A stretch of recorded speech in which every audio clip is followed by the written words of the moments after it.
5 وقت کی نماز یہ میرے نبی کی آنکھوں کی ٹھنڈک ہے، 5 وقت کی نماز اس امت کی شان پہچان ہے۔ اور اللہ تعالیٰ نے پہلی امتوں پر اتنی بڑی مشقت ڈالی کہ ان کی نماز مسجد کے علاوہ کہیں نہیں ہوتی تھی، مسجد میں ہی ہوتی تھی۔ ہمارے لیے کتنی آسانی کر دی، جاب میں ہے مصلی بچھا نماز پڑھ، چلو مصلی بھی کوئی نہیں، زمین دیکھ اس پر کوئی گندگی تو کوئی نہیں ہے، بس زمین بھی تیرے لیے پاک ہے، چل نماز پڑھ۔ اور آسانی کر دی، پانی کوئی نہیں ہے، کوئی بات نہیں، مٹی میں ہاتھ مار، منہ پہ مار، پھر ایک ہاتھ مار، یوں کر، چل نماز پڑھ، میں تیری قبول کروں گا۔ یہ کسی امت کے ساتھ یہ نہیں ہوا، انہیں وضو ہی کرنا تھا چاہے پانی 50 میل پر موجود ہو۔ اور ہمارے لیے پانی کوئی نہیں ہے، چلو تیمم، مٹی میں ہاتھ ہمارا یوں کیا، پھر ہاتھ ہمارا ایک یوں کیا، ایک یوں کیا، چل بھائی اللہ اکبر قبول۔ عمار بن یاسر رضی اللہ تعالیٰ عنہ سفر میں تھے، ان کو نہانے کی ضرورت ہو گئی، نائٹ فال ہو گیا، تو انہوں نے سوچا کہ ویسے تو آدمی کو وضو کی ضرورت ہوتی ہے تو خالی منہ پہ ہاتھ مارا اور یوں کونیوں تک، لیکن مجھے تو غسل کی ضرورت ہے، تو خالی اس سے تو کافی نہیں ہوگا۔ تو انہوں نے کپڑے اتارے، اکیلے تھے، ریت کے اوپر کبھی یوں لیٹے، کبھی یوں لیٹے، کبھی یوں لیٹے، 3-4 دفعہ یوں یوں اور یوں رول ہوتے ہوتے پھر انہوں نے نماز پڑھی۔ آئے اللہ کے نبی کی بارگاہ میں، یا رسول اللہ مجھے رات کو نہانے کی ضرورت پڑ گئی، تو میں نے کہا وضو کے لیے تو خالی یہ 2 دفعہ کرنا کافی ہے، تو یہ تو نہانا تھا، تو میں تو ریت میں خوب رول ہوتا رہا۔ میرے نبی نے انما یکفیک ضربتان، ارے سیدھے بندے عمار، اس کے لیے بھی اتنا ہی کافی تھا کہ تو یوں کرتا اور یوں کرتا اور تو پاک ہو جاتا۔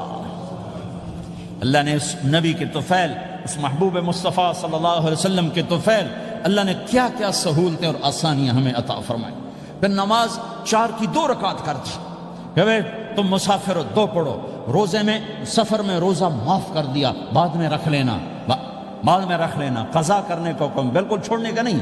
اور کہا گیا بھائی مریض ہو چھوڑ دو، مسافر ہو چھوڑ دو، اور نماز 2 رکعت کر دو، سنتیں چھوڑ دو۔ ابن عمر رضی اللہ تعالیٰ عنہ بیٹھے تھے تو انہوں نے 2 رکعت پڑھ کے بیٹھ گئے، تو ان کے خادم نے کہا سنت نفل نہیں پڑھو گے؟ کہا اگر پڑھنا تو 4 فرض پڑھتا میں، میرے اللہ نے معافی دے دی تو میں کیوں پڑھوں؟ میرے نبی نے سفر میں سنتیں نہیں پڑھی کبھی، اپنی امت کو سہولت دینے، فجر کی سنتیں 2 پڑھتے تھے، اس کے علاوہ سنتیں نہیں پڑھی تاکہ میری امت کو سہولت ہو، آسانی ہو۔ ایک دفعہ بارش ہو رہی تھی اور کوئی جگہ نہیں تھی نماز پڑھنے کے لیے، تو آپ نے اپنی اونٹنی کو آگے کیا اور اس پر بیٹھ گئے، بیٹھے ہی تھے، پیچھے صحابہ نے اونٹنیوں پر ہی صفیں بنائی، اور یہ نماز اونٹنی پہ بیٹھ کر ادا کی گئی بارش کے اندر۔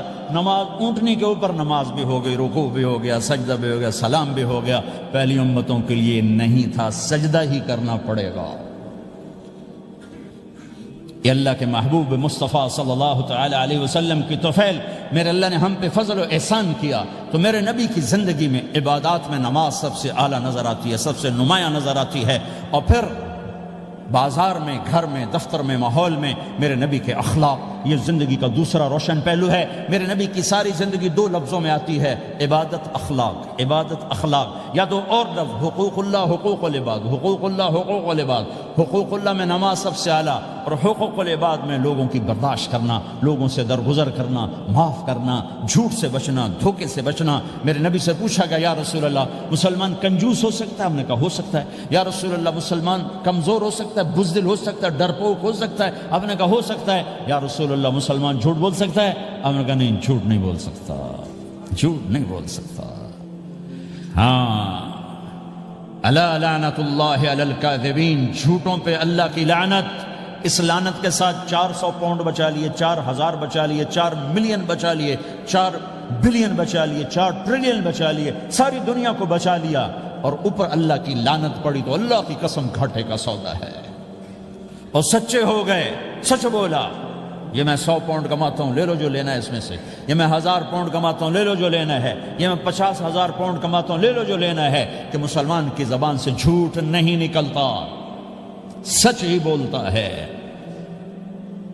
آپ تشریف لے جا رہے ہیں، ایک آواز ہے یا رسول اللہ، آپ نے یوں دیکھا کوئی نظر نہیں آیا، پھر آواز ہے یا رسول اللہ، تو آپ نے دیکھا کہ ہرنی ڈیئر چھوٹی وہ کھڑی ہوئی، رسی میں بندھی، تو آپ نے کہا کیا ہوا؟ کہا جی آپ کا صحابی مجھے پکڑ کے لایا ہے، میرے چھوٹے چھوٹے بچے بھوک سے رو رہے ہوں گے، آپ مجھے چھوڑ دیں، میں بچوں کو دودھ پلا کے واپس آ جاتا، مجھے پتا ہے میرے اللہ کی تقدیر میرے بارے میں کیا ہے۔ تو آپ نے کہا اگر تو واپس نہ آئی تو پھر تو اس نے کہا مجھے اللہ جہنم میں ڈال دے۔ آپ نے اس کی رسی کھول دی، خود وہیں بیٹھ گئے۔ اس نے دوڑ لگائی اور پہاڑوں میں گم ہو کے تھوڑی دیر کے بعد وہ دوڑتی ہوئی آئی اور آ کے سر یا رسول اللہ میں حاضر ہو جاؤں۔ تو آپ نے اس کو باندھ کے وہیں آپ بیٹھ گئے نہیں۔ دیر کے بعد وہ صحابی آئے جنہوں نے اس کو شکار کیا تھا، پکڑا تھا، تو کہنے لگے ان کا یا رسول اللہ آپ یہاں کیسے؟ کہ میں ایک درخواست لے کر آیا ہوں۔ کہ کیا؟ کہ یہ ہرنی مجھے ہدیہ کر دو۔ کہ یا رسول اللہ سب کچھ آپ کا ہے، کہ بس یہ ہدیہ کر دو۔ کہ یا رسول اللہ حاضر۔ تو آپ نے اس کو لے کر رسی اس کی گردن سے نکالی کہ جا بچی اپنے بچوں کے پاس جا کے خوشی منا، سچ نجات دیتا ہے اور جھوٹ ہلاک کرتا ہے۔ ایک ہرنی جان کی بازی کھیل گئی سچ بولنے کے لیے، تم چند پونڈوں پہ جھوٹ بولتے ہو، ایمان کو برباد کر کے رکھ دیتے ہو۔ مسلمان جھوٹ نہیں بولتا، مسلمان دھوکہ نہیں دیتا، مسلمان کی زبان سے سخت بول نہیں نکلتا، کسی کو بے عزت نہیں کرتا، کسی کو کی بے اکرامی نہیں کرتا، کسی کا دل نہیں توڑتا، کسی کو ذلیل نہیں کرتا، خود سہتا ہے، اوروں کو خوشیاں دیتا ہے، خود دکھ سہتا ہے، اوروں کو راحت دیتا ہے، خود تکلیف سہتا ہے۔ یہ میرے نبی کے اخلاق ہیں، یہ میرے نبی کی زندگی ہے، اور یہ اسلام کا سب سے بڑا چیپٹر ہے اور سب سے مشکل چیپٹر ہے۔ جب میرے نبی نے لمبی نمازیں پڑھی تو اللہ نے روک دیا کہ میرے حبیب ما انزلنا علیک القرآن لتشقی، اتنی لمبی نماز نہ پڑھ کے تو تھک جائے۔ میرے نبی نے تبلیغ میں زور دکھایا تو اللہ نے روک دیا، فلتذهب نفسک علیہم حسرات، میرے نبی اتنا غم نہ کر کے آپ خود ہی آہیں بھرتے بھرتے آپ مر جائیں۔ میرے نبی نے مال سارا خرچ کیا، اللہ نے اس سے بھی روک دیا، ولا تبسطها كل البسط فتقعد ملوما محسورا، اتنا خرچ نہ کریں کہ آپ خود پھر دکھی ہو کے بیٹھ جائیں۔ خرچ کرنا بہت بڑا عمل، تبلیغ سب سے سارے عملوں کا سردار عمل، تبلیغ سے بڑا کوئی کام ہوتا تو اللہ نبیوں کو دیتا، اگر تبلیغ سے بڑھ کر کوئی کام ہوتا تو اللہ نبیوں کو دیتا، گشت سے بڑھ کر کوئی محنت ہوتی تو اللہ نبیوں کو دیتا۔ 950 سال نوح علیہ السلام گشتی کر رہے ہیں، اور اللہ کی مان لو، اللہ کی مان لو، اتنا عظیم عمل کا میرے نبی درمیانہ نماز سب سے بڑی عبادت، میرے نبی درمیانہ کام، لیکن جب میرے نبی نے اخلاق اچھے کیے، دشمن کو معاف کرنا۔ تو ایک آدمی آپ سوئے ہوئے تھے، آپ کی تلوار لٹکی تھی، ایک آدمی آیا، اس نے آپ کی تلوار اتاری اور یوں ہماری پسلی میں، آپ اٹھ کے بیٹھ گئے۔ اب وہ قتل کے ارادے کے لیے آ چکا ہے اور تلوار یہاں ہے، کہتا من یمنعک منی، اب بول تمہیں کون بچائے گا؟ تو آپ نے مسکراتے ہوئے کہا اللہ، تو اس کے ہاتھ سے تلوار گر پڑی، تو آپ نے اٹھا لی، آپ نے یوں سیدھی کی، اب تو بچا، تجھے کون بچائے گا؟ وہ کہنے لگا مجھے تو ہی بچائے گا، وہ تو اللہ کو جانتا نہیں تھا، کہا بابا مجھے تو ہی بچائے گا۔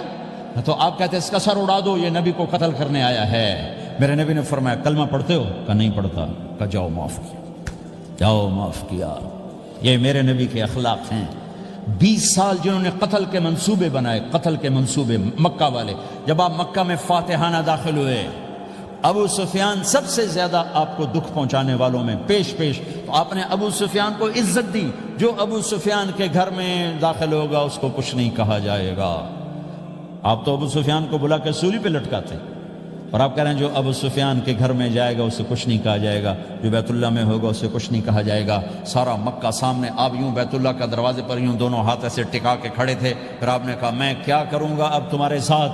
تو سہیل بن عمر نے کہا آپ کریم ہیں، کریم کے بیٹے ہیں، تو آپ نے کہا جاؤ میں نے معاف کیا۔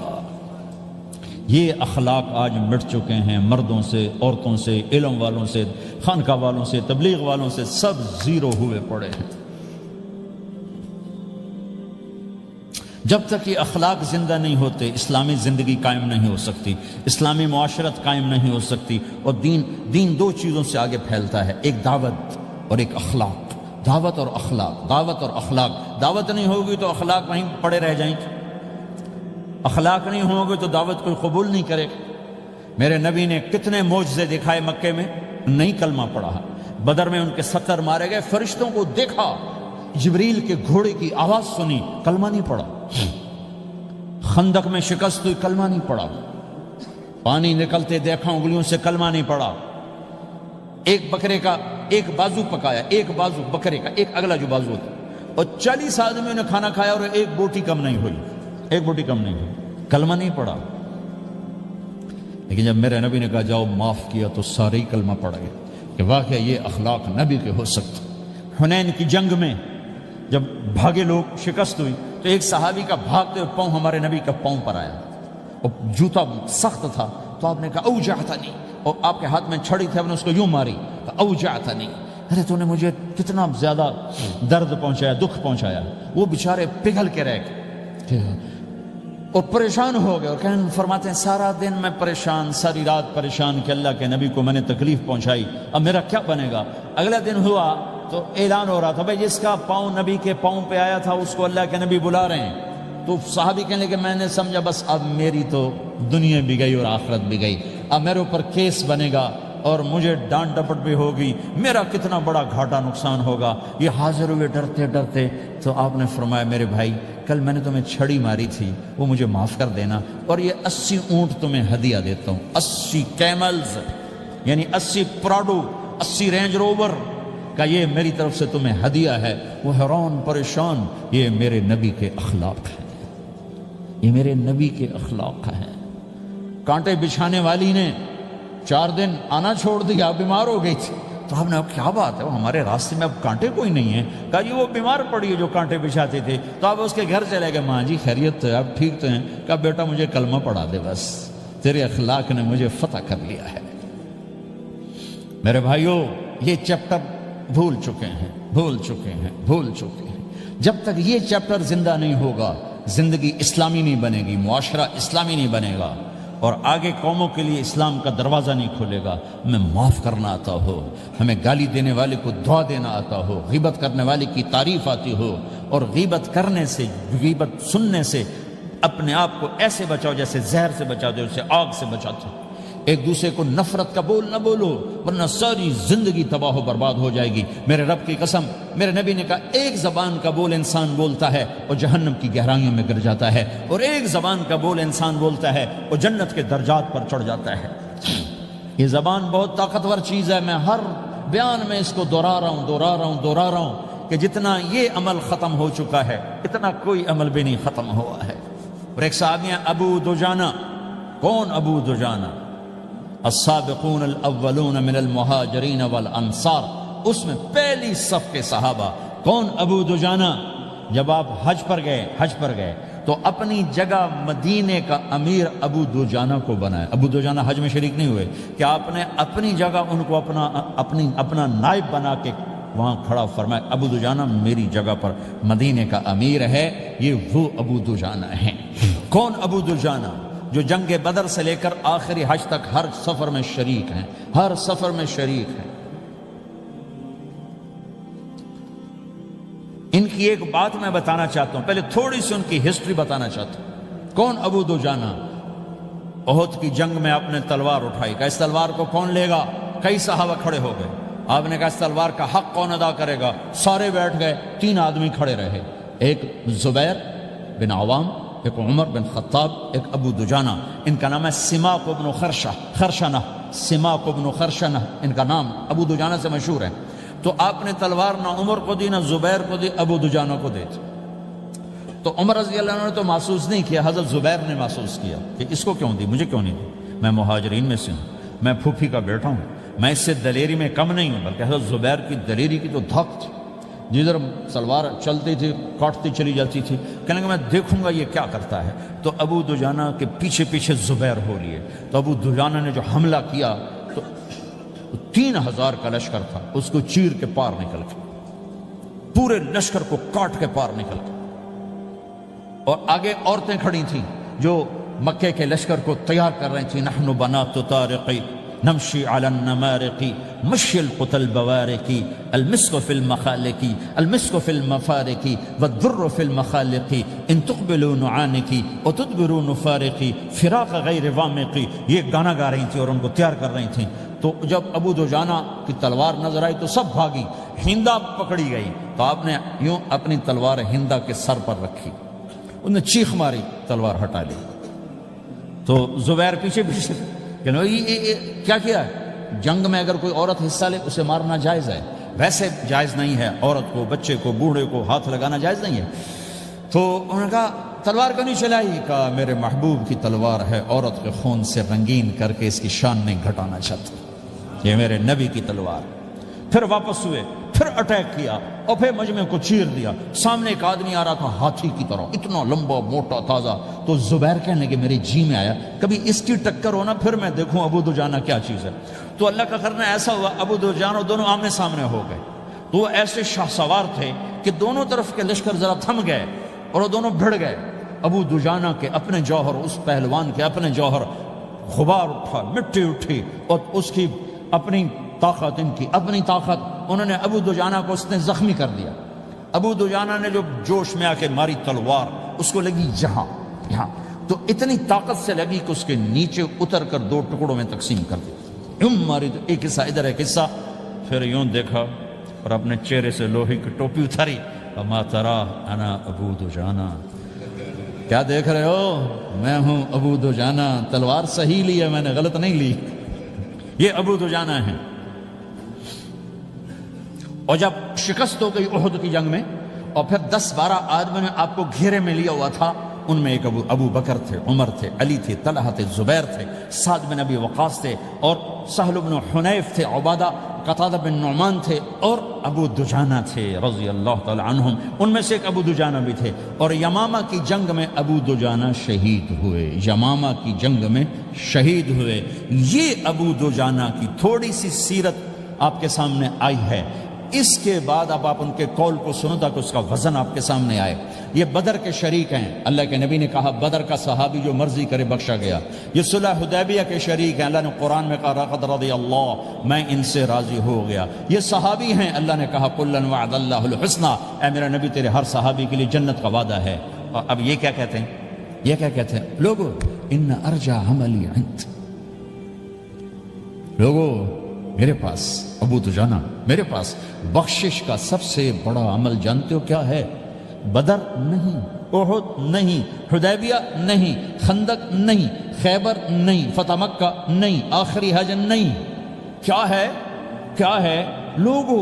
ان ارجع عملی عندی، میرے پاس آخرت میں بخشش کا سب سے بڑا عمل بس ایک ہے کہ ما آذیت احدا باللسان، میں نے اپنی زبان سے کبھی کسی کو دکھ نہیں پہنچایا۔ ولا اجد فی قلبی غلا لاحد، اور میرے دل میں کسی کے لیے بغض کوئی نہیں ہے، بس یہ میری بخشش کا عمل ہے۔ تو بھائیو، نبی کے اخلاق میں 2 چیزیں لے لو، ایک زبان سے کسی کو دکھ نہ دو، ایک دل میں کسی کا بغض نہ رکھو۔ اللہ کی قسم بغیر حساب کتاب کے جنت میں جاؤ گے۔ بڑے بڑے جنید بغدادی اور بڑے بڑے معرفت والے تمہیں دیکھتے رہ جائیں گے، تمہاری رفتار اتنی تیز ہوگی کہ تمہیں وہی پکڑ سکے گا جس کا یہ 2 عمل تم سے زیادہ اچھا ہوگا۔ جس روڈ پہ رش ہوتا آپ وہاں سے گاڑی ہٹا لیتے ہو، ادھر نہیں جانا، ادھر رش ہے، وہ سائن وغیرہ آپ کو آ جاتے ہیں کہ بھائی ادھر بلاک ہے، ادھر نہیں جانا، ادھر جانا ہے۔ تو جہاں روڈ پہ رش ہوتا ہے تو قیمتی سے قیمتی گاڑی کی رفتار بھی آہستہ ہو جاتی ہے، اور جہاں روڈ خالی ہوتا ہے تو پرانی گاڑی بھی بھاگے جا رہی ہوتی ہے۔ ہمارے یہاں پرانی گاڑی ہوتی ہے نا، پرانی بسوں کے پیچھے لکھا ہوتا ہے نہ انجن کی خوبی نہ ڈرائیور کا کمال، خدا کے سہارے چلی جا رہی ہے۔ اور جس کے پاس ایسی گاڑی ہو، نہ انجن کی خوبی نہ ڈرائیور کا کمال، تو اگر اس کو روڈ خالی مل جائے تو وہ تو مرسیڈیز والے سے پہلے پہنچے گا، رینج روور والے سے پہلے پہنچے گا، بینٹلی والے سے پہلے پہنچے گا، رولز رائس والے سے پہلے پہنچے گا، جو وہ تو پھنسی کھڑی اور اس کا روڈ ہی خالی ہے۔ تو میرے بھائیو، یہ میں ایک مثال دیتا ہوں، عبادات کی روڈ پہ بہت رش ہے، نمازی بے شمار ہیں، روزے دار بے شمار ہیں، عمرے والے بے شمار ہیں، حج والے بے شمار ہیں، اور تہجد گزار بے شمار ہیں، علماء بے شمار ہیں، حافظ بے شمار ہیں، ذکر والے بے شمار ہیں، بہت رش ہے، تبلیغ والے بے شمار ہیں، لیکن جو اخلاق والا روڈ ہے نا، یہ خالی پڑا ہے۔ اس پہ موٹر زوکی پہ چڑھ کے آ جاؤ تو سب سے آگے نکل جاؤ، سائیکل پہ چڑھ کے آ جاؤ تو سب سے آگے نکل جاؤ، کہ روڈ ہی خالی ہے، اخلاق کا روڈ خالی ہے۔ موت کیا چیز، کیوں مر جاتے ہیں؟ پیدا ہونے کی درخواستیں دی تھی، پیدا کر دیا، کیوں پیدا کیا پتہ کوئی نہیں۔ حضرت علی نکلے عشاء کی نماز پڑھ کے تو